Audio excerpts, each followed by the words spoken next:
On Parenting Today, sleep problems in kids. Recent studies link sleep problems in children to obesity, learning problems, and anxiety disorders, just to name a few. So how do you know if you should be worried about your child? Let's ask a doctor. Lisa Thornton is a pediatrician. Dr. Thornton, good to see you. Hi, nice to see you. I was surprised to read some of this. Sleeping disorders among kids can lead to obesity, memory problems, increased risk of developing mental illness, anxiety, and depression later in life. So we've both got young children. How do we know when it's just a 3-year-old's regular exhaustion or something we should be worried about long term? So for the most part, it's a 3-year-old's regular exhaustion. Okay. I mean, that's typical, and it's often hard to get young kids to go to sleep or to sleep alone and things like that. But if your child has things like night terrors or sleepwalking or excessive snoring, those can be signs of a real problem, a sleep disorder that needs to be managed medically. This article says that snoring, there was a 5-year-old in the article they talked about, was snoring, and parents think it's cute.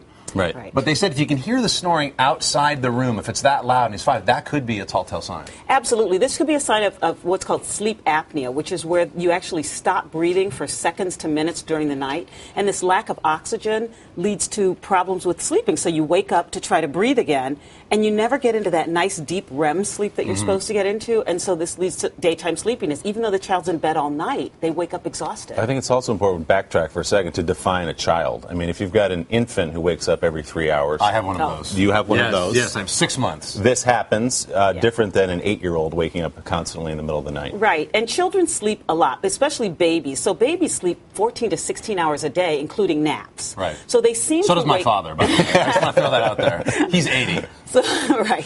So they seem to be awake a lot, but really they do sleep a lot. Right. They just awaken frequently. That's normal. And in preschoolers, you want about 12 to 14 hours of total sleep a day. And then once they're in school, 10 to 12 hours a day is what kids really need to be fresh and aware and awake and not cranky. Okay, we've got a list of some ideal sleeping scenarios you can walk us through. You begin with a cold, dark room. Yeah, really cool. Not too cold, but a cool room is better than a hot room. Like a wine cellar? Have your What are you kids sleeping sleep in a with? wine It's right about Giving your secrets surrounded away? by 68. wine. It's cool, it's dark, it's quiet. So usually a little cooler is better than warmer, and then quiet in the house if you can. Have a regular sleep time.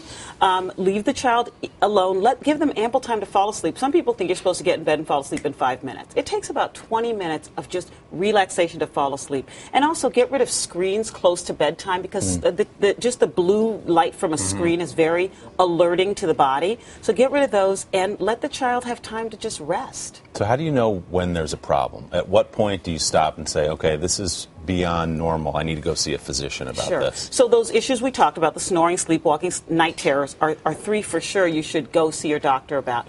But if you've really tried to be disciplined in your household, to have a sleep time, to have good bedtime, your child still seems to have daytime sleepiness, crankiness, trouble paying attention, bad behavior problems. Those are things to discuss with your physician and see if they might be linked to sleep. And a good thing to do is to keep a sleep log before you go to the doctor. So take about a week and measure when does the child actually sleep, when are they awake, and that'll give us a really good clue as to whether this is a problem with sleeping or something else. The good doctor just described you and me and all that. I know exactly. We need some more sleep. And the big takeaway is that Carson's children sleep in a wine cellar. So that's what we learned this morning. Well, there you go.